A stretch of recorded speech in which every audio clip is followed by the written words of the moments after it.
Iniciamos una segunda charla de este recorrido de Madrid a Medinaceli por la R2 hasta encontrar la Nacional 2. Es la lección 2 del R2. Y ahora vamos a ir desde el Jarama hasta Alcalá de Henares. Como vemos, habíamos llegado hasta el Jarama en el primer recorrido, saliendo de Madrid, buscando la R2 por la M12, y ahora vamos a ir desde el Jarama hasta prácticamente hasta Alcalá, casi ya a la vista de Meco. Es decir, vamos a hacer todo este recorrido. Como veis, es un recorrido importantísimo porque en un tramo forma parte de la M50, hemos visto el enlace con la M50, que es la verdadera muralla de Madrid. Tenemos una serie de charlas sobre la M50. Pues la M50 ha dibujado realmente la nueva muralla de Madrid, con lo cual ha incorporado realmente todo el aeropuerto. Siempre hemos dicho que quizá esta M50 tenía que haber venido ligada al Jarama para no haber tenido que subir a las colinas de Paracuellos, pero era muy difícil realmente. Es decir, que en cierta manera la muralla de Madrid ha envuelto también Paracuellos y todos estos grandes barrancos. Ha tenido luego el problema gravísimo, lo vimos al ver la M50, de cómo buscar luego la Nacional 2 en San Fernando, entre San Fernando y Torrejón, en un punto crítico, con una curva muy cerrada, para continuar rodeando Madrid. Aquí tenemos el punto crítico de esta M50. Bien, sigamos. Aquí vemos cómo saltaba el Jarama, fijaros, esto lo veremos luego, este antiguo cauce del río Jarama que se nota en los términos municipales. Los términos municipales marcan normalmente los antiguos cauces y luego el río cambia de cauce y se queda de repente parte del territorio al otro lado del río, como ha pasado aquí. Bueno, aquí como veis, nada más enlazar con la M50, deja de ser de peajes, una de las causas de que haya tantos peajes, porque esta zona es libre de peaje. Como es lógico, lo lógico sería que toda esta zona quedase también libre de peaje, porque es la entrada de la M50 a Madrid. Y si queremos, en todo caso, mantener el peaje aquí. Pero bueno, como veis, vamos a empezar a subir a estas colinas, a estos acantilados que definen la meseta de Daganzo, de Cobeña, de Ajalbir, hasta Paracuellos. Aquí lo vemos con la fotografía aérea. Vemos aquí todos los escarpes de la meseta. Y aquí ya vemos una cosa extraña. Aquí está el enlace a esta M111, el enlace al pie de la ribera, por así decir. Y aquí vemos cómo este tramo es un tramo extraño, es un tramo muy recto. Y a mí un ingeniero de caminos me comentó una vez que nunca hay que hacer tramos rectos porque es muy difícil mantener el volante en una posición fija. Siempre, según él, las autovías, autopistas, carreteras tenían que tener una suma de curvas y contracurvas para que el volante siempre tenga que girar hacia un lado y luego inmediatamente hacia el lado contrario con una conducción muy suave. Él era opuesto a la aparición de estas rectas y ya veremos que aquí basta ver el dibujo para ver que nos hemos forzado mucho con esta recta, hemos bajado demasiado y vamos a ver cómo hemos cortado muchas colinas que quizás si hubiéramos seguido por otro recorrido mucho más suave, que era por aquí, buscando esta vaguada, pues hubiéramos evitado esos cortes. Ahora lo vamos a ver. Aquí tenemos estos planos, para el que le guste ver planos antiguos, tenemos este tema tan bonito que es IGN, comparador de mapas, y ahí puede entrar y en este símbolo puede pinchar y buscar los planos más antiguos que hay de toda España. Este es el plano más antiguo, 1.50.000 primera edición. Para algunos es un plano que se empieza a hacer en 1900, se acaba un poquito antes de la guerra, a veces después de la guerra civil. Es decir, es el plano que nos muestra cómo era el paisaje antes de todo el siglo XX de urbanización. Y fijaros qué bonito era. Aquí vemos muy claramente cómo era todo campos de cereal. Este rayado siempre significa cereal. Ahí teníamos un viñedo, los triangulitos son viñedo. Aquí había como una especie de dehesa o quizá de olivar. Y aquí, como veis, el Jarama tenía muchas zonas de pantano o de marisma. Y veis, fijaros que el río coincidía con el término municipal. Es decir, el Jarama venía aquí, formaba ahí una isla, porque luego el Jarama ha hecho esto, ha venido recto por aquí. Ahí tenemos el Palacio de Belvis y bueno, Paracuellos y Ajalbir. Fijaros los términos municipales que son muy importantes, porque aunque para algunos son términos modernos, normalmente marcan fronteras antiquísimas, normalmente fronteras prerromanas entre los municipios. Cuando se trazó el límite municipal, la gente sabía que un pueblo llegaba hasta ahí, el otro llegaba hasta aquí. Y fijaros que normalmente van por lugares muy importantes. Por ejemplo, este tomó este arroyo como frontera. Fijaros que Paracuellos controla toda esta acantilado. No obstante, era un gran castillo que defendía, castillo probablemente primero musulmán, probablemente antes carpetano, que defendía un poco todo el valle desde la meseta. También era un oteador del valle del Jarama. Aquí vemos luego a Jalbir, cómo llega hasta aquí. A veces se observa que hay términos municipales que han nacido de otro. Cuando coincide muchas veces el término municipal sin grandes quiebros, puede indicar que todo esto fue parte de un único término municipal. Imaginaros que esto hubiera sido todo de ganzo y en algún momento determinado se crea un castro, un poblado y se corta ese original término municipal. Pero puede que no, ¿eh? Es una frontera, esta como veis, muy, muy complicada frente a la recta que es esta. Bueno, y aquí vemos este palacio de Belvis, vemos que había un pequeño arroyo, que quizá hubiera sido lo mejor que la autovía hubiera subido por este arroyo, y luego vemos que aquí era un camino para llegar a esta meseta, había varias vaguadas, y quizá la autovía, ahora lo vamos a ver, cogió la más recta, la más al sur, cuando podíamos haber venido un poquito más al norte, con menos pendiente, y haber tomado prácticamente la frontera entre Ajalbir y Paracuellos. Pero bueno, este es un plano 25.000, primera edición, que es un plano un poco de los años 50, se va acabando los 60, los 70, pero que nos muestra ya que han aparecido muchas urbanizaciones, pero aún no está tan densificado como sucede ahora. Ahí vemos Daganzo, como veis aún tenían ya expansiones, esta carretera ya está toda casi llena de naves, pero aquí como veis no está hecho ni el aeropuerto, ni el nuevo aeropuerto, ni tampoco la M50. Sin embargo, sí que vemos que se ha comenzado ya a hacer la M100. Es decir, estos planos pueden variar de los años 50, 70, se van acabando poco a poco. Aquí podemos comparar, para que veáis un poquito, el plano de cómo era el paisaje antes y el trazado de la M50. Bueno, ya lo veis muy bien, como aquí tenemos el antiguo meandro, al norte de ese meandro, al lado del palacio, ha venido la M50. Entonces ha cortado este promontorio. Quizá lo suyo hubiera sido venir con una curva más suave por aquí. Pues bueno, como hemos acortado este promontorio, luego aquí tiene este nudo, y luego fijaros que enfila bastante alejada de esta vaguada y con esta extraña recta. Es decir, fijaros que está cortando esta meseta que es la divisoria. Esto es muy importante. Esta meseta es la divisoria nada menos que entre el Jarama y el Henares. Una divisoria muy importante. Ya veis que va marcando los caminos. Bueno, vamos subiendo. Siempre me encantan estas piezas porque son como los arcos de triunfo modernos. Esta es como la puerta de Alcalá moderna. Y me parecen unas piezas realmente preciosas en el paisaje. Son piezas parlantes, pueden darnos información.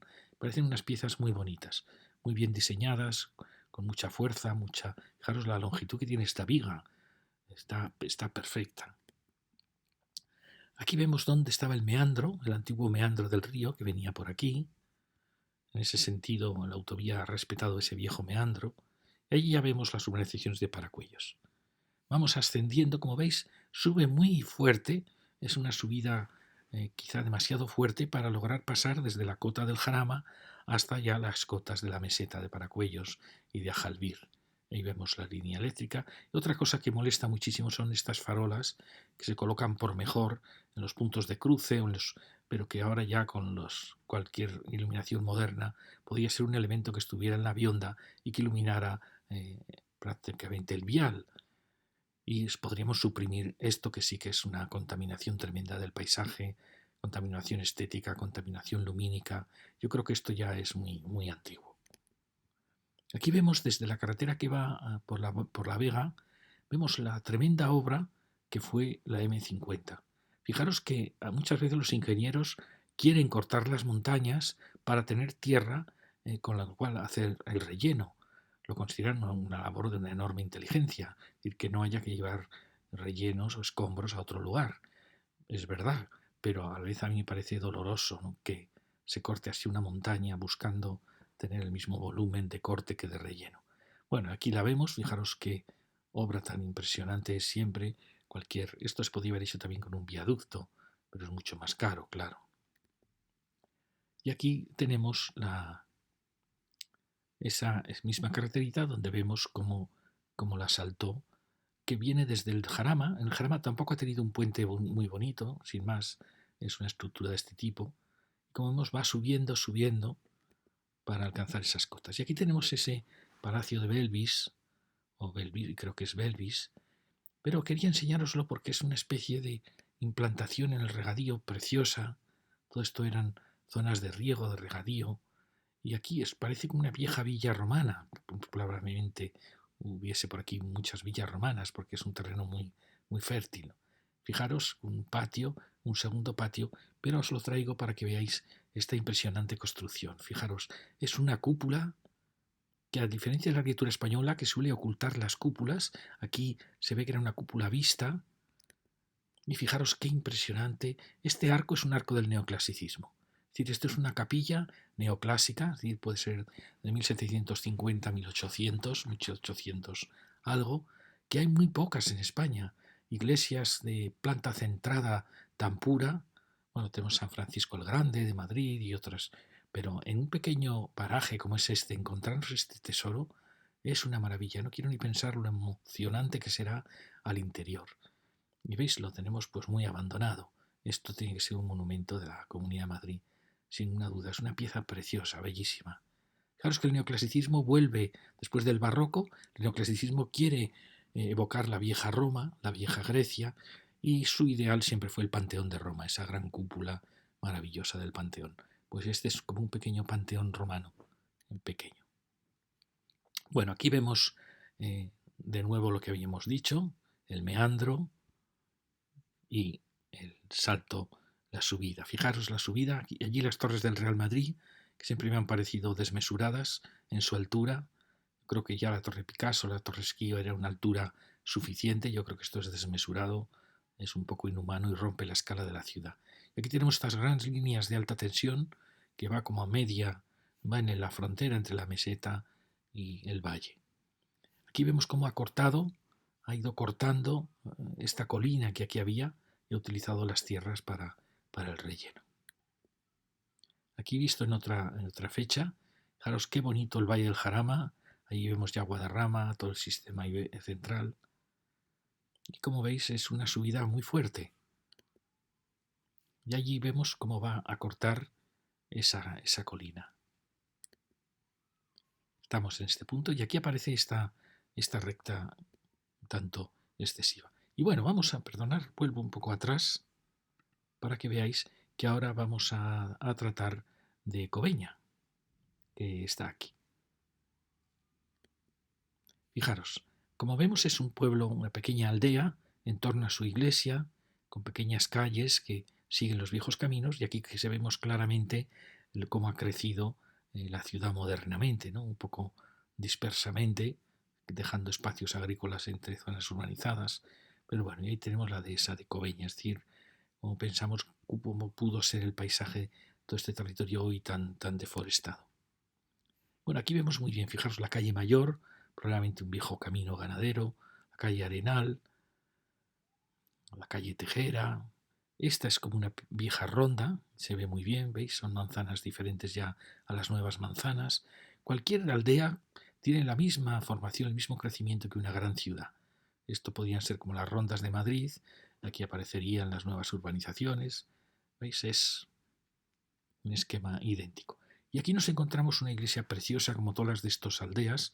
Fijaros que está en un promontorio, probablemente está encima de una fortaleza que aprovechaba cualquier elemento en este paisaje tan llano, cualquier elemento para poderse defender.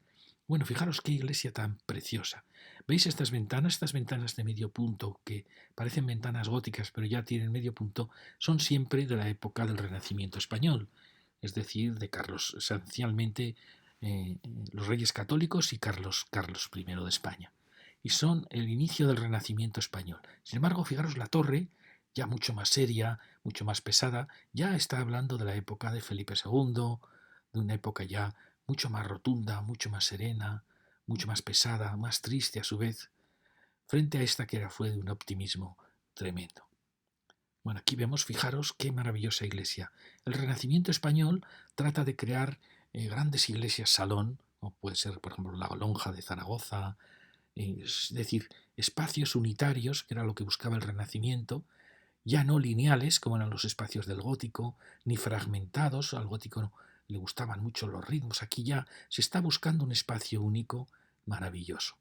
Como no se puede lograr porque la anchura es enorme, pues se crean iglesias de 3 naves. Pero, a diferencia del gótico, que tiene las naves laterales más bajas, el Renacimiento quiere que todas las naves estén a la misma altura. Es decir, es el sueño de una única cúpula, ¿no? Fijaros que aquí estas iglesias tenían muy difícil el plantear las torres, porque era un espacio tan puro. Aquí tiene, fijaros, más amplitud aquí, que es el crucero, es decir, tiene 3 tramos, el tramo del crucero y luego el ábside. Y aquí ya ha aparecido la torre, que es posterior, marcando la esquina, y una pequeña sacristía. Pero probablemente el esquema original, el arquitecto lo pensaban probablemente sin torres. A veces las torres están exentas, porque la torre está ya ha venido en una época posterior. Fijaros qué torre tan fantástica, tan pura, tan perfectamente construida, con ese chapitel que trajo Felipe II de Flandes. Y aquí vemos estos maravillosos estribos, con esta curva tan típica del Renacimiento. Ya no es una curva gótica, es una curva renacentista, igual que esas ventanas. Fijaros, este era el ábside. ¿Qué había pensado el arquitecto aquí, en esta esquina? Probablemente quería que el ábside se destacara de la nave. Estos llamaban a veces el buque de la iglesia, que era este gran espacio con su crucero y que culmina en el ábside. Bueno, fijaros cómo está sobre una plataforma, sobre un viejo, probablemente fue una vieja fortaleza. Mirad la ventana del crucero, qué bonita. Estas ventanas, como veis, son un poquito posteriores, son ya probablemente de la época de la torre. Bueno, fijaros los preciosos estribos, que es una herencia gótica, pero el Renacimiento ya no quiere tener arbotantes ni ser expresivo, sino que quiere ser mucho más austero, porque lo que valoran es el cubo. Fijaros esta curvatura tan bonita para los estribos del ábside. Es decir, que aquí tenemos 2 épocas de la arquitectura española. Fijaros qué rotundidez del ábside. Bueno, y aquí tenemos esta maravilla, fijaros, es como un gran salón de Florencia, un gran salón renacentista. En España se siguieron usando técnicas góticas. Muchas veces veremos estas iglesias con bóvedas góticas, pero bóvedas góticas ya muy planas. Aquí usan ya un capitel toscano y unas bóvedas muy suaves, ya sin nervaduras, cual indica probablemente una época ya un poquito posterior al primer Renacimiento español. Fijaros qué belleza, qué bonito. Ahí está la torre, que un poco altera el volumen que quiso probablemente el arquitecto. ¿Veis? Esto parece un espacio de la Florencia de Brunelleschi, del 480, del primer Renacimiento. Y tiene mucho esta bóveda vaída, que es como una vela hinchada, ya es típica de ese Renacimiento español ya más avanzado. Una preciosidad, como veis. Muy bien, aquí tenemos este tramo recto que os hemos comentado, que se ve muy muy forzado. ¿Veis? A lo mejor hubiera sido haber tenido un poquito más de desarrollo, haber dejado respirar a estos acantilados, no venirse tan cerca de las colinas, pero bueno, eso es fácil decirlo después. Aquí vemos cómo ha cortado las colinas, que quizás hubiéramos ido hacia la izquierda, habríamos aprovechado la vaguada. Y aquí algo muy importante, aquí está la divisoria entre el Jarama y el Henares. ¿Veis? Seguimos subiendo, estamos en este punto, ¿veis la divisoria? Ya por aquí, por las 4 rayas, ya lo veis, ¿no? Es decir, este arroyo de las culebras ya va al Jarama y este va al Henares y estos van al Jarama. Es decir, que aquí hay una divisoria. También estos van al Jarama, con lo cual aquí hay una segunda divisoria que era esta colina, este camino. Es decir, que aquí se cruzan las... Claro, es que cuando habla de las 4 rayas, quizás se está refiriendo a las 4 fronteras, ¿no? Bueno, y aquí lo volvemos a ver, lo que estamos diciendo, cómo podíamos haber buscado esa vaguada. Bueno, como hemos cortado la meseta, una pena, porque hemos alterado la topografía con esta recta tan forzada, tan dura. Y aquí ya viene algo muy importante. Fijaros, por un lado la R2 vuelve a aparecer, realmente alguien puede decir, realmente nace aquí, la R2 y ya apunta el camino hacia Zaragoza. Aquí es la la M50, que va a buscar, por supuesto, la A2 antigua y también, por supuesto, la A3 de Valencia, la A4 de Andalucía, y aquí ya lo que se desvía hacia los núcleos cercanos. Aquí tenemos este paso a nivel, ya hemos pasado la divisoria y fijaros que ya empezamos a bajar hacia el Henares. Fijaros qué paisaje tan precioso. Piensa uno qué sería de este paisaje si pudiéramos regarlo, porque se ve que son tierras muy fértiles, que solo les está faltando el regadío. No entiendo por qué no regamos ya esta, porque la Comunidad de Madrid tiene bastante agua. Empezamos a crear regadíos en la parte alta de las mesetas. En tierras más sedientas ya lo han hecho hace tiempo. Aquí se ve que no hay tradición en Madrid de grandes regadíos. Sin embargo, tenemos los grandes regadíos del Tajo, de Aranjuez, del Jarama, también de Henares. Bueno, aquí ya vemos que se va a empezar a separar la avenida y vamos la autovía. Y aquí tenemos Paracuellos. Como veis, es un punto singular de defensa de la meseta, de vigilancia del Valle del Jarama. Y ahí tenemos ya la separación entre el M50 y la R2. Esto, el origen de Paracuellos, este castillo, como veis, un castillo tendrá un yacimiento, probablemente la del Hierro. Ahora ha aparecido un yacimiento del 5000 a.C., un yacimiento del bronce maravilloso, a hacer unas obras para una nave del aeropuerto. Es una tierra, ya se ve, con muchísima tradición, porque era una tierra muy rica, con un río muy importante cercano, en un punto defensivo muy fácil de defender. Bueno, y aquí vemos cómo Paracuellos realmente tiene esa posición de vigía. Estas eran las torres, decían que Paracuellos tenía 3 torres: Palacio de Medinaceli, la torre de la parroquia, la otra torre de otra parroquia que había ahí. Fijaros cómo ha crecido. Este mapa es muy bonito porque va mostrando pues cómo ha ido creciendo el pueblo con esta enorme expansión que ha tenido. Y fijaros clarísimamente cómo tenía un crecimiento, pero ya se ha disparado a partir de 2004 hasta lograr superar los 25.000 habitantes. Esto va mucho con el hecho de que el M50 lo ha envuelto, porque al envolverlo, Paracuellos ha pasado a estar dentro de la muralla de Madrid. Y esta es la población, fijaros, solo un 9% es original de Paracuellos, un 55% de Madrid, resto de España, un 16%, y un 20% del extranjero. Y aquí tenemos Paracuellos en la zona más original. Como veis, ya era un pueblo con una cierta entidad, Camino Real de Burgos, que envolvía el corazón de la ciudad. Y como veis, pequeñas manzanas que van formando manzanas alargadas, hasta que aparece ya pues las nuevas parcelaciones, como estas, que se ven muy claramente. Y aquí teníamos el palacio del Medinaceli, y ahí estaba ese hospital, probablemente había un antiguo convento. Bueno, fijaros de nuevo una gran iglesia, iglesias muy grandes de 3 naves, ya lo veis.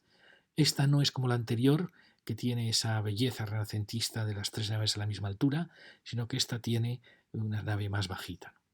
Y como fijaros, la torre también en este caso la tiene delante, no atrás, formando una macla de volúmenes que es una macla de cierta manera más barroca.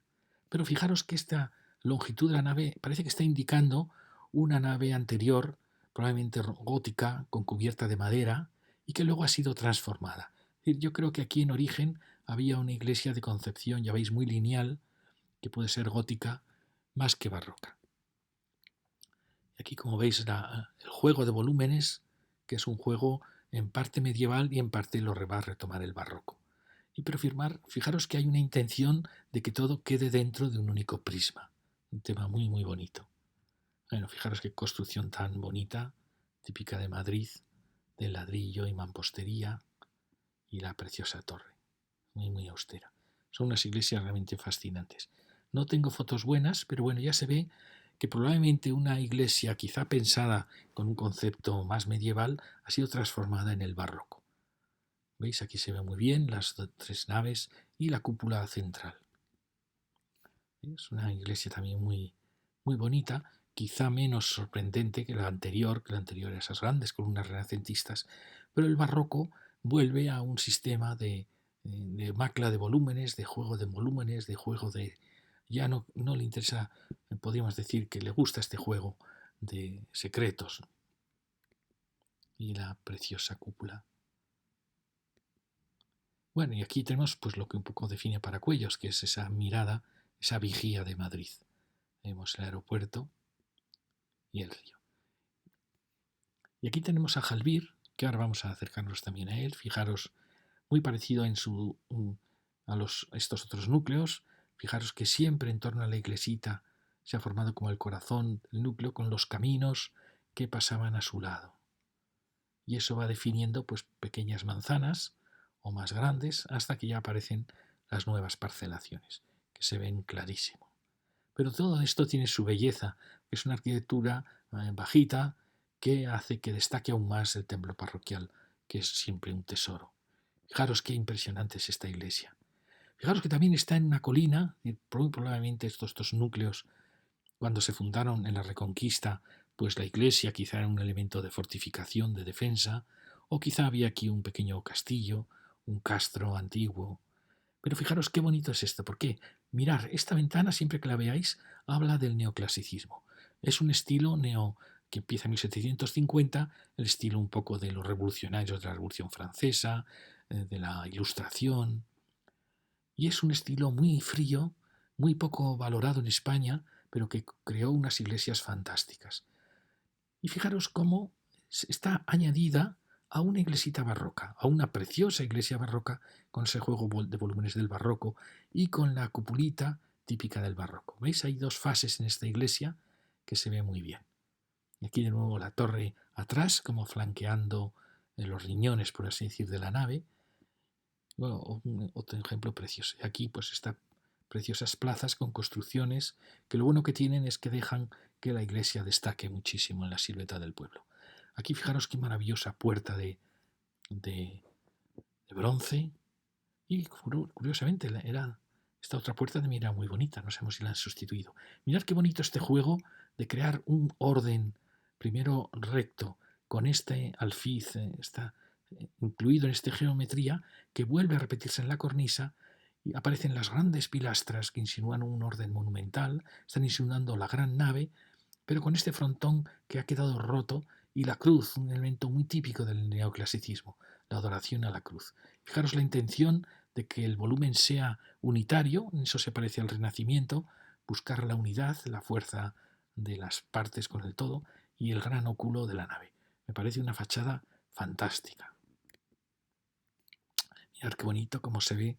El neoclasicismo tiene una escala muy brutal, muy grande, comparada con el barroco, que es muy amable. Aquí se ve un poquito la pequeña escala del barroco, con sus sacristías, sus añadidos y la rotundidez del neoclasicismo. Y también la cornisa neoclásica más dura, más pura, y los grandes huecos, ya lo veis. Un ejemplo precioso. Bueno, y como no la torre, fijaros con estos huecos que eran para los andamios, muy típico de las torres italianas. Para ir subiendo los andamios se tenían esos mechinales. Bueno, aquí vemos muy bien el añadido. Fijaros, aquí hay un corte que es la iglesita barroca, todo rodeando su pequeña cúpula y jugando con ella, con la torre y la nave neoclásica que pretende ser absolutamente pura. Y fijaros qué bonito. Aquí tenemos la iglesita barroca con su cupulita y mirar su juego de frisos. Y fijaros cómo aquí ha habido un cambio ya radical, se cambia a una escala mucho mayor, se pretende una mayor monumentalidad y también las bóvedas quieren ser unas bóvedas más puras, sin los adornos del barroco. Bueno, un ejemplo precioso de unión de dos estilos, que en principio, bueno, las fotos no son muy buenas, pero fijaros qué bonita bóveda. El neoclasicismo hace muchas bóvedas de cañón, muy puras, preciosas, y con estos entrantes para las ventanas que se llaman termales, esas ventanas, frente a los rincones de la capillita barroca. Bueno, aquí tenemos a Jalbir y ahí teníamos Daganzo. Fijaros cómo ya vamos ya descendiendo un poco hacia el sur y hacia el este. Fijaros esta cañada tan importante, para algunos la llaman la cañada Galiana 1, aunque la cañada Galiana realmente es esta, aquí la veis, ¿no? Y se van a cruzar muy cerca de Daganzo de abajo, que era un pueblecito que en este mapa aparecía, aún existía, el mapa, como os digo, es principios del siglo XX, y que ahora ha desaparecido totalmente. Bueno, entonces vamos a ver Daganzo. Como veis, este es un pueblo más grande, pero se ve perfectamente, ves la calle Mayor, la iglesita, la calle de Oriente, Ronda de la Fuente, es decir, como si tuviera una pequeña muralla formando un núcleo, un bonito núcleo almendrado, ¿ves? Ovalado, que es la forma natural de estas aldeas, es que acaban siendo un óvalo o un círculo cuando ya se van consolidando. Y ya veis como fuera de este óvalo, pues todo ya son urbanizaciones modernas, parcelaciones modernas. Aquí está este pequeño arroyo que un poco bordeaba el núcleo original.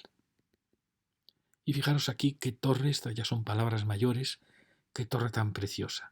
Una torre sobre una torre mudéjar, bellísima, de un románico mudéjar, románico gótico mudéjar. Aparece una torre de la época de Felipe II, Felipe III, la torre de ese clasicismo con el maravilloso chapitel. Fijaros el tamaño de esta pirámide. Los chapiteles dicen que vienen de Flandes, pero tiene mucho que ver Juan de Herrera, el Arrieto del Escorial, porque él fue creando pirámides puras, él fue el que inventó esas bolas flotantes, él siempre está utilizando figuras geométricas muy puras, como pasa en el Escorial. Entonces llenó España de pequeños escoriales o restos del Escorial. Toda España es como un escorial deconstruido con estos chapiteles.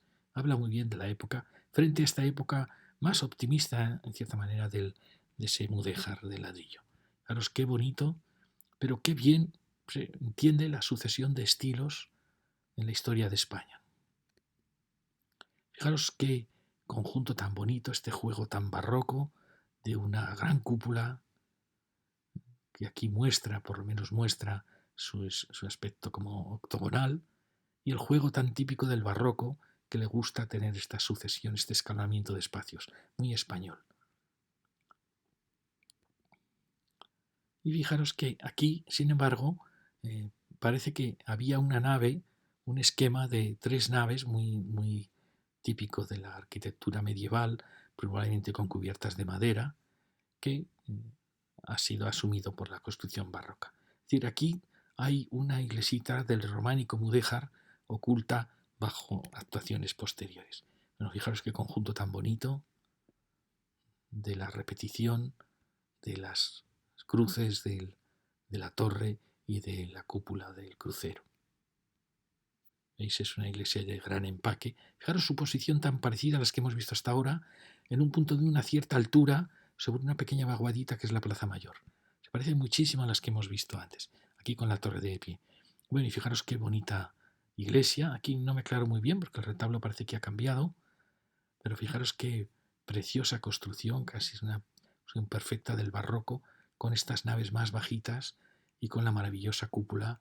En este caso es una cúpula tremenda, de muchísimo. Fijaros aquí las pilastras duplicadas, es elegantísimo este. ¿Veis? Ha habido cambios aquí en los laterales, también la luz que entra por ahí da la impresión que, claro, no tiene la torre, entonces no puede entrar la luz. Y aquí veis, ha habido un cambio del retablo, a mí me da la impresión que a peor, pero no lo sé. Pero bueno, fijaros qué bonita está, qué cuidada está esta preciosa iglesita barroco. Para el barroco el corazón del mundo era esta cupulita apoyada en estas pequeñas capillas o naves. El neoclásico hará una cúpula más grande, más tendida, o sea, más horizontal, no tan vertical como la del barroco, y ya sin tanto espacio de apoyo a él, ya es más individualista. Fijaros qué maravilla, restos romanos, estas maravillosas letras de Roma en el campanario románico. Bueno, y ya vamos bajando. Vamos bajando hacia Lenares. Aquí, como veis, ya se está separando la M50 de la R2. Ya se han separado, ya veis, ahí va la M50 y aquí marcha nuestra R2 hacia Zaragoza. Aquí hay un nudo muy extraño, bueno, es un nudo típico, de clásico, de encuentro de dos autovías, porque es la R2 que llega y quiere ir hacia la M50 o puede querer venir hacia aquí, es decir, hacia Madrid o venir hacia el norte. Y por supuesto aquí hay una serie de movimientos que los tiene que resolver. Esta ya es el paso, va hacia Paracuellos, a Daganzo y ahí, como vemos, ya va descendiendo. Fijaros que en todo este nudo es un punto extraño porque si veis se ha producido grandes cortes de la colina, en parte también son rellenos de las excavaciones, es decir, la topografía está muy alterada. Como veis las farolas, fijaros lo que estorban las farolas en este paisaje y mirar. Aquí se ve un poco todo lo que está pasando. Ya veis que este que quiere ir hacia el sur, pues tiene que pasar por encima y luego unirse. Fijaros que aquí la M50 se ha desdoblado en dos para poder pasar una por debajo de la M5, de la R2 y enlazar con la R2. Porque aquí ya empieza realmente la R2. Luego tenemos este movimiento que es muy fácil, que es igual que este, y luego el otro movimiento, que es, como hemos dicho, este. Es decir, fijaros que este cruce de los dos movimientos que van a buscar las direcciones contrarias se ha producido en el mismo punto. Pero aquí, como vemos, no había una topografía complicada. Fijaros que teníamos aquí esta colina, que ha pasado la autovía muy cerca de ella, pero luego aquí teníamos una ladera que bajaba. Entonces, ¿por qué se ha creado esta montaña artificial de rellenos? Es extraño, porque aquí era un camino muy sencillo, aquí no hacía falta excavaciones. Pero fijaros qué raro está este enlace. No sé qué pasó aquí. No sé si es que primero se hizo una y luego la otra. Pero es una pena porque un nudo que podía haber sido un nudo casi diáfano, aunque como veis aquí siempre hay tres niveles, el nivel que pasa por debajo, el nivel de la autovía y el nivel que pasa por encima.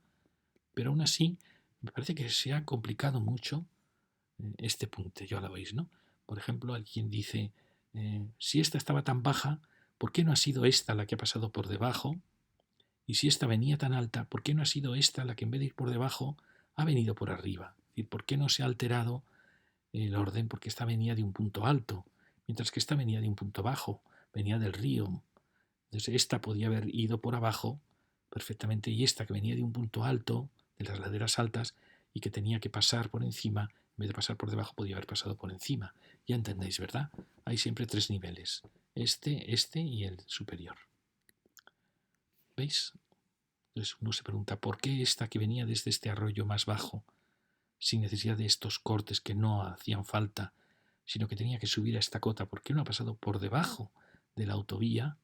Y esta que venía de una cota más alta, que tiene que acabar también en una cota alta, ¿por qué no ha pasado por encima de ella? ¿Y por qué no se ha hecho al revés? Pero bueno, ya veis, al final es un nudo muy bonito en planta, no tanto en sección, para ya enlazar con la R2. Y aquí, fijaros, está la carretera que va de Aljalbir hacia Torrejón, en la zona de Lenares. Fijaros este arroyo, estos arroyos tan humildes, fijaros qué importantes son. Si esto estuviera con vegetación, si se replantasen estos bordes, fijaros que al final algunos de ellos llevan agua, algunos casi todo el año. Esto podría ser realmente un vergel. Sin embargo, están muy, muy abandonados. ¿Veis? Aquí lo vemos en la otra dirección, hacia donde nace. Aquella es la divisoria, con el jarama. Fijaros qué paisaje tan bonito. Sobran, como veis, estas farolas y esto podría estar todo repoblado de vegetación. Bueno, como veis, ahora estamos aquí. Así estaba antes. Veis, era una carretera diáfana. Veis lo que ha crecido a Jalbir y cómo se ha llenado la carretera de construcciones. Y aquí aparece la gran base aérea de Torrejón, que como veis, aquí teníamos una cañada que enlazaba con la cañada galiana y que atravesaría la nave actual, la base aérea. Por eso la cañada ha sido desviada por aquí. Ahora lo vamos a ver. Ya veis que aquí lo que había era vaguadas, campos de cereal. Aquí, como veis, hay viñedos.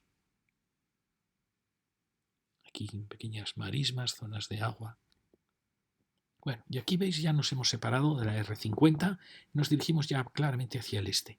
Fijaros que venimos no en el borde exactamente de las colinas y la llanura, sino que venimos por un camino intermedio, por eso vamos a tener que cortar estos pequeños cerros. Y esa es la puerta donde empieza realmente la R2. Aquí tenía que empezar el peaje y no en todos esos peajes que hemos visto de la M12, de la R2, que es una liada de peajes. Tenía que estar todo liberalizado y aquí, bueno, aquí si quieren mantener el peaje, pues es que aquí realmente, aquí empieza la R2.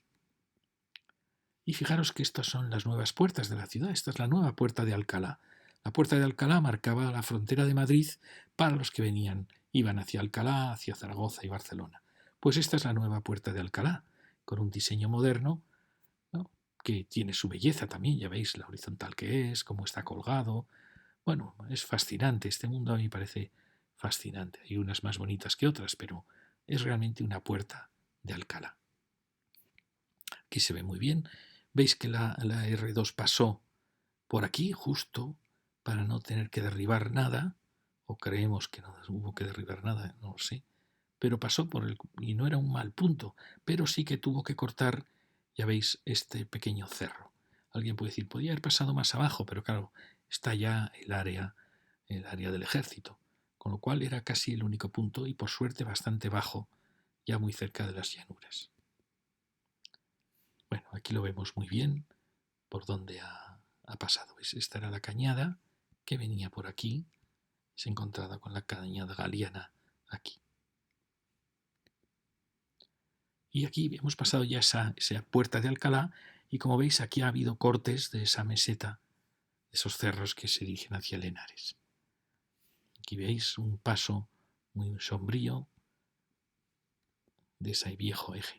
Hemos pasado ese eje y tenemos aquí un camino, marineras, un pequeño arroyo y lo que es la cañada real, en parte la cañada real galiana, la versión 1, que es esta, y la importante, la que yo creo que es la verdadera, llamada 2, pero que es esta. Esta es la cañada real galiana, que aquí se va a unir con esto. Entonces vamos a ver este punto. ¿Veis este pequeño arroyo? Fijaros que lleva agua, estamos en marzo del 23.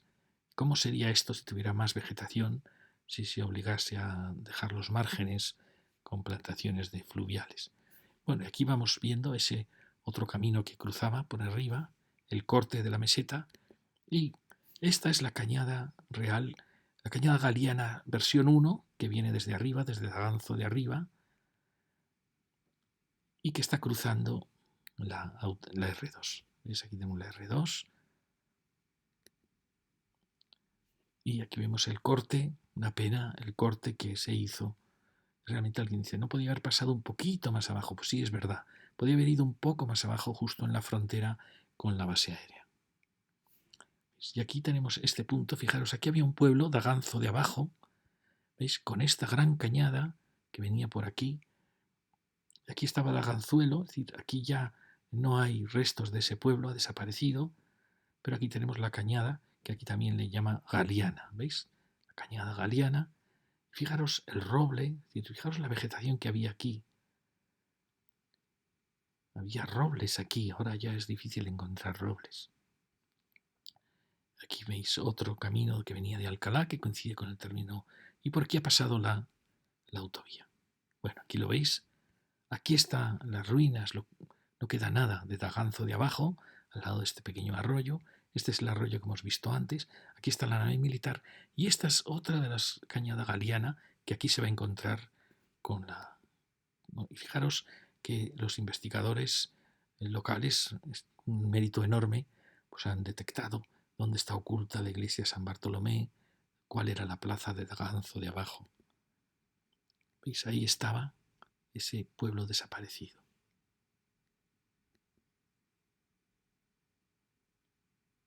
Aquí tenemos las cañadas que van llegando. Como fijaros aquí la autovía va casi para la cañada. Estas las cañadas que se van cruzando, se cruzaban en Daganzo y seguían. Se dirige hacia cruzar la autovía. Aquí la cruzamos. Y esta cañada galiana, que es la 6, viene de Villoslada de Cameros, es decir, viene de la Rioja, toda esta zona ganadera de los cameros. Fijaros que cruzaba Soria, cruzaba Guadalajara, cruzaba Madrid, cruzaba Toledo, cruzaba Ciudad Real e iba, algunos dicen que acababa en la zona de Alcudia, en ese gran valle muy fértil donde iban los ganados, pero esta, como veis, uniéndose con las 7, con las cañadas Oriental Soriana y con las 9, resulta que podía llegar a cruzar a Sevilla, perdón, a Córdoba, cruzaba Córdoba y llegaba a Sevilla. ¿A dónde van estas cañadas? A muchos dicen pues van a las dehesas de Extremadura, pero el origen real iban a Tartesos. Todos estos viejos caminos iban a las llanuras, a las marismas de Tartesos, al coto de Doñana, a esa zona riquísima de Huelva, de Sevilla, que siempre estaba comprados por la humedad del suelo. Es decir, todos los caminos se dirigían hacia Tartesos. Y es, por tanto, un camino importantísimo de unión de España de una época antiquísima, en que probablemente antes de que existieran los ganados y probablemente los animales ya habían marcado esas rutas para, tanto en invierno como probablemente en verano, bajar a esta zona de prados que siempre era riquísima, de donde había nacido Tartesos. Bueno, aquí vemos la cañada, que en otros planos esta es la verdadera cañada galiana, que lo veis aquí. Aquí ya tenemos el ferrocarril, la Nacional 2 antigua, y vamos ya hacia ella.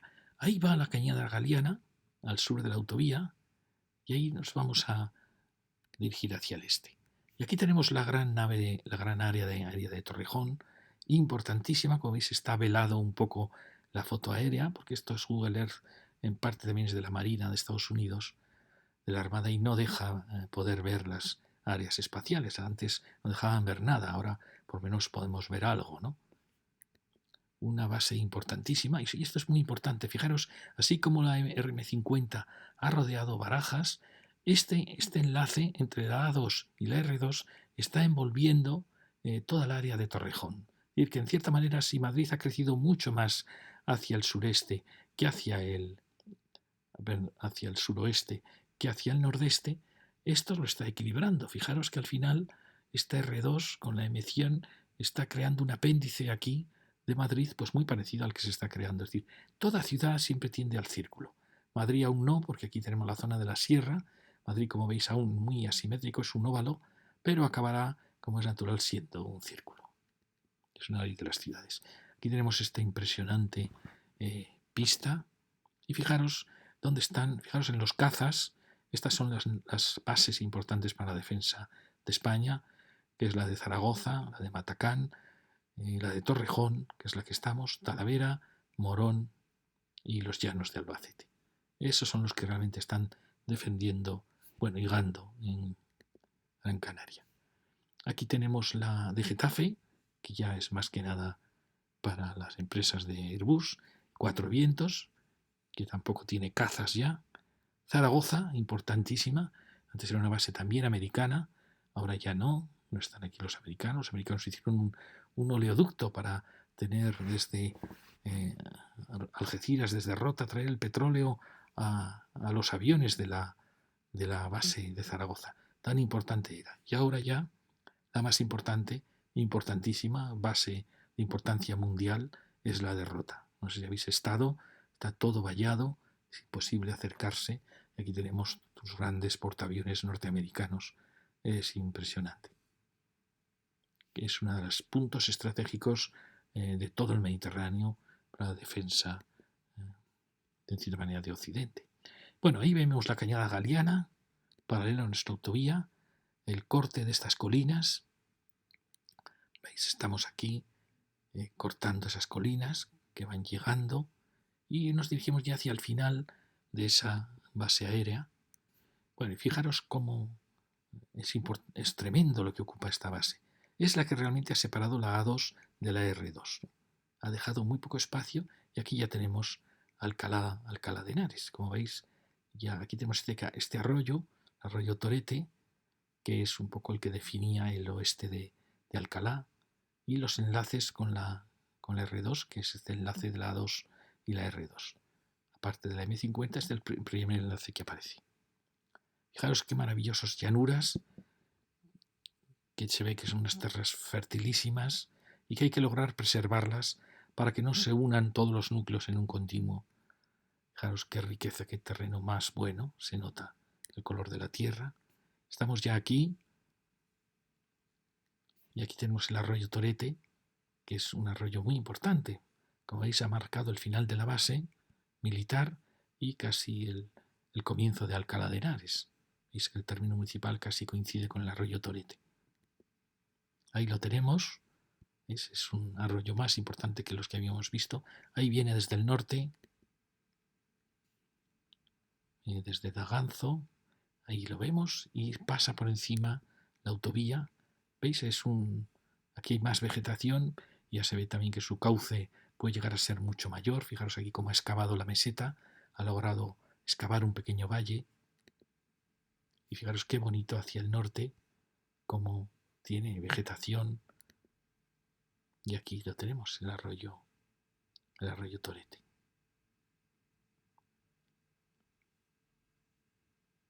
Aquí teníamos el que habíamos visto antes y este, como veis, es más importante. Y aquí vamos a llegar a este otro nudo importantísimo porque es el primer nudo después de la M50 en que la R2 conecta con la A2 a través de la M100, que es esa especie de carretera que va uniendo todos los núcleos del este de Madrid. Como veis, hay también un enlace en este punto. Vamos nada más saltar.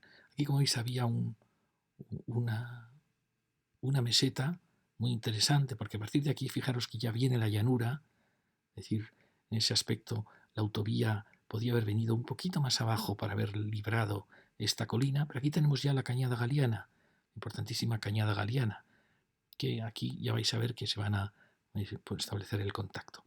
Y es una pena, fijaros, la Virgen, es decir, aquí habría probablemente una ermita. En este punto es donde se ha producido ese nudo. Perdonad, os voy a enseñar. Sí, esta Cañada Galiana,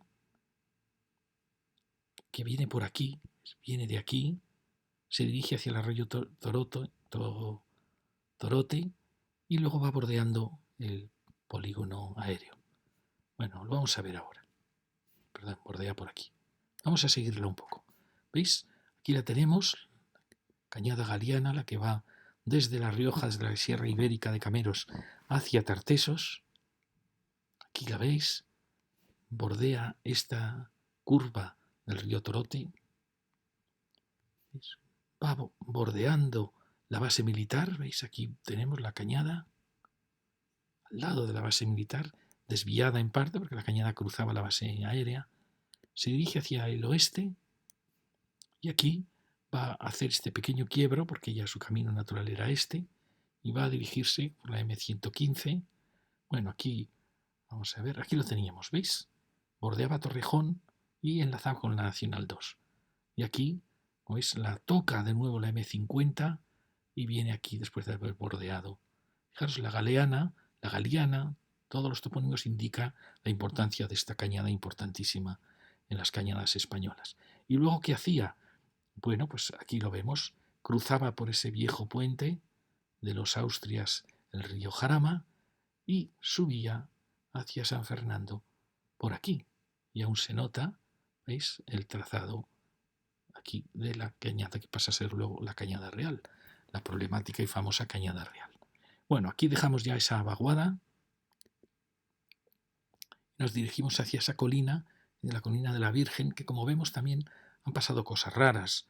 Pues aquí de nuevo hemos pasado por debajo, cuando quizá este enlace podía haber sido por arriba, ya que aquí teníamos una colina, pero en vez de eso, pues hemos pasado por debajo y hemos cortado la colina. No entiendo bien. Ya veis, ¿no? Este podía haber pasado por arriba, porque este era un punto alto, y ya de ahí haber bajado. Pero no, hemos pasado por debajo, con lo cual fijaros qué corte tremendo hay en la meseta esta de la Virgen, donde probablemente por aquí había una ermita o algo así. Y aquí tenemos este enlace con la M100 de Madrid. Como veis, es un nudo muy sencillo con los 4 movimientos del nudo. Aquí lo vemos. Fijaros que aquí ya empiezan los regadíos. Bueno, estamos en ese... Perdonad, estamos aquí, en este punto. Fijaros cómo esta ha pasado por debajo, ha tenido que cortar esta meseta, cuando podía haber venido por arriba, porque como veis, aquí ya teníamos una colina alta. Lo mismo ha pasado ahí, en fin. No sé. Y este es el río Torote, visto desde el SM100. Como veis, es un río, un arroyo con muchas posibilidades de regenerar los corredores. Es un río muy interesante. Bueno, ya hemos pasado ese nudo, más o menos, y ya nos dirigimos hacia, bueno, que acabó esta M100. Como veis, ahí tenemos el nudo de enlace, y ahí ya vamos viendo Alcalá, y nos dirigimos hacia, precisamente, bordeando Alcalá. Es decir, aquí el R2 se está transformando en una variante de Alcalá. Fijaros, Alcalá, su primitiva calle, la variante que luego tuvo, el ferrocarril, la nueva variante, y ahora realmente la R2 es una especie de variante de Alcalá. Aquí lo veis, fijaros. Alcalá ha ido colapsando, es lo que pasa en una ciudad. Siempre que haces una ronda, inmediatamente la ciudad va creciendo a los lados y la va ocupando, como pasó con esta ronda, y luego se creó la A2, inmediatamente ya saltaron la A2, con lo cual la A2 pasa a ser ya casi una calle interna de Alcalá, y ahora tenemos la R2, que es realmente el borde de Alcalá, porque fijaros cómo Alcalá se está expandiendo por todas estas llanuras. Aquí teníamos ese arroyo, el Torote, que era muy importante, ya habéis visto, que porque marca la frontera parte de Alcalá, la zona de Torrejón.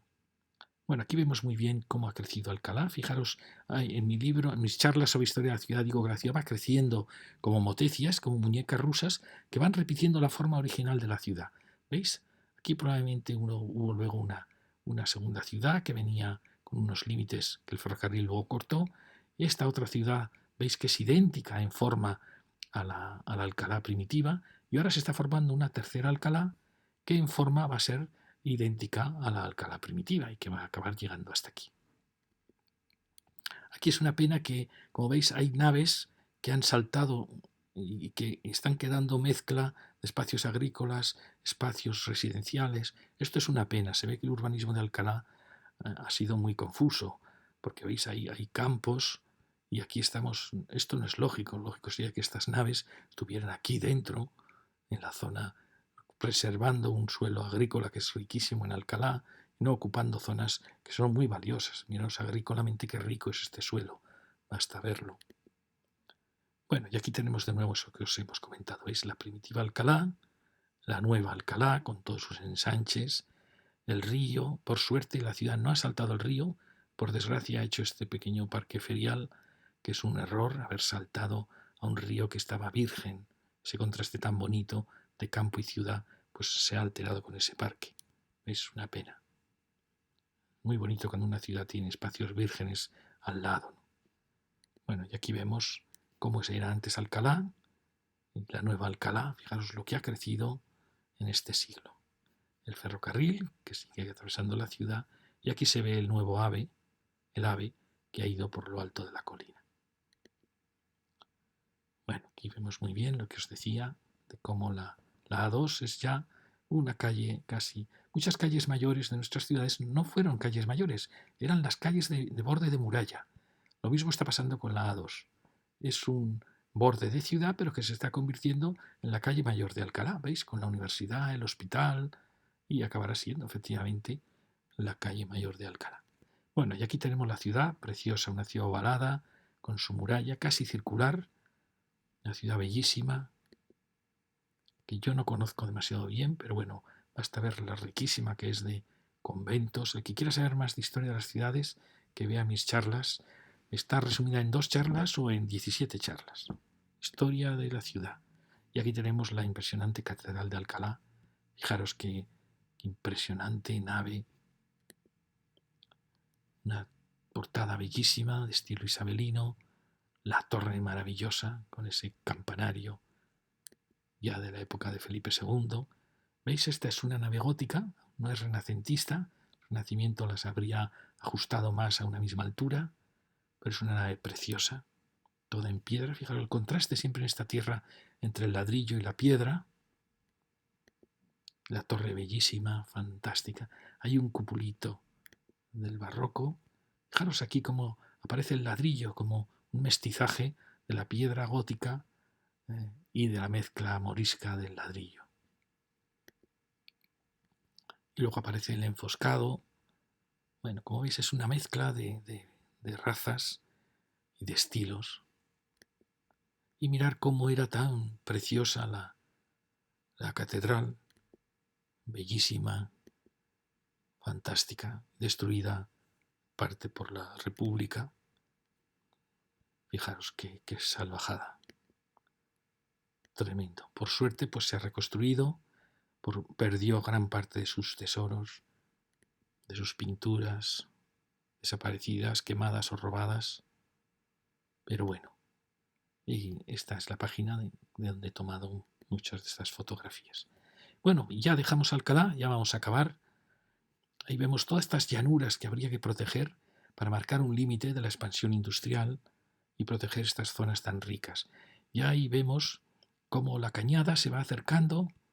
Esas son esas naves que decíamos que no tenían nunca que haber venido tan al norte. Fijaros qué paisaje tan valioso, qué regadíos, qué espacio tan rico.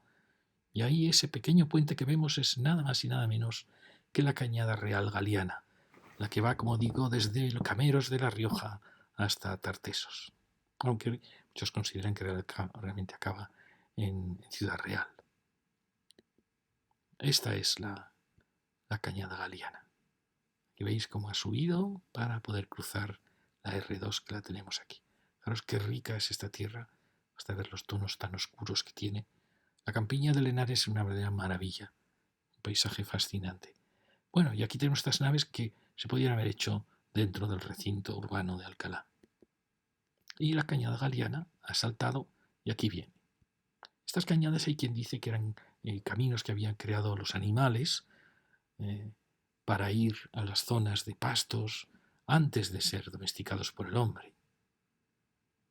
Y bueno, aquí tenemos este polígono muy grande, industrial, y aquí la cañada que va siguiendo. Ya veis, fijaros qué plantación, mirad qué maravilla. Es muy bueno que las ciudades estén separadas entre sí por zonas agrícolas, que no se forme un continuo. Y ya se ve que este paisaje es muy valioso. Y ahí vemos ya este otro paso. Estamos aquí y ahí a lo lejos vemos ya. Bueno, aquí tenemos este pequeño pueblecito, pequeño, pero que como veis, fijaros cómo se ha desarrollado, ha escapado a nuestra idea de núcleo circular, y eso siempre es un error, pero acabará conformando esa forma.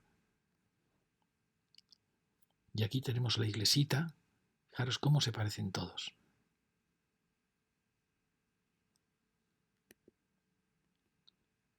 Fijaros qué bonita, y esto es una iglesia preciosa. Fijaros cómo aquí aparece un ábside románico, la torre de nuevo al frente, una gran caja de construcción, el crucero que marca la torre.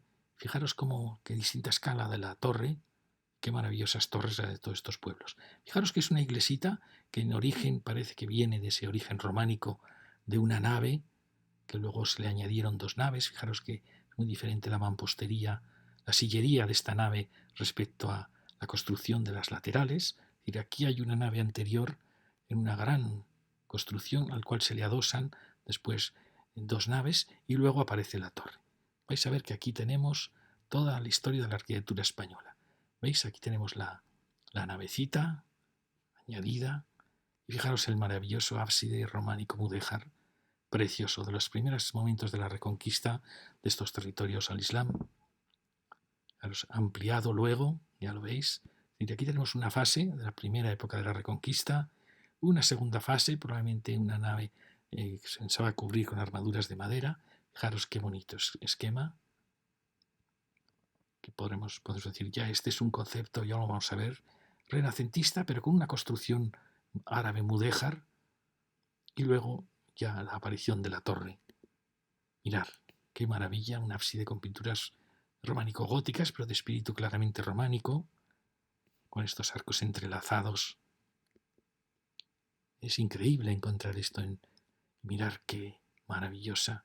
Es un espacio renacentista. Fijaros la generosidad, a pesar de que el arco sea un poco... fijaros qué capiteles. No hay capiteles tan bonitos en todo Florencia, en la cuna del Renacimiento. Fijaros qué esbeltez, qué diafanidad. Aquí aparece el mundo musulmán con estas grandes cubiertas de madera maravillosas que está sirviendo a una idea de continuidad de la nave románica, a una idea gótica, pero que el Renacimiento la ha transformado en un salón diáfano renacentista con la cubierta mudéjar maravillosa de artesones. Fijaros, tenemos todos los estilos. El románico, la nave de espíritu gótico, con la cubierta árabe, transformada por el Renacimiento en un espacio unitario y diáfano. Maravilloso. Y luego, fijaros, es impresionante esto. Esto solo se da en España. España tiene la riqueza que le dio el mundo árabe, que no lo tiene ningún otro país de Europa. Es decir, aquí tenemos románico, gótico, árabe, renacimiento. Y esta mezcla de renacimiento sobre una estructura gótica y románica con el mundo árabe es increíble. Fijaros, qué maravilla. El renacimiento más puro, bellísimo, con la cubierta árabe preciosa. Fijaros, maravilloso, fantástico. Bueno, y todo esto parte de este blog del Señor del Biombo, al cual damos las gracias. Aquí vemos cómo esas colinas de árboles eran lo que complementaba estas pequeñas aldeas. El pequeño arroyo, la pequeña colina con sus dehesas, eso complementaba muy bien los campos de cereal de estos pueblos. Entonces, por eso hay que proteger mucho estas colinas, no llenarlas de urbanizaciones. Bueno, ya dejamos Camarma y ya a lo lejos tenemos Meco, que ya la trataremos en la próxima charla y que, como veis, ha crecido con la forma circular ovalada que toda ciudad acaba teniendo siempre. Aquí lo tenemos en esa otra unión radial con Alcalá y allí lo vemos, Meco a lo lejos, estas llanuras fertilísimas de Henares. Dejamos Alcalá a lo lejos y vamos hacia el este. Y muchas gracias.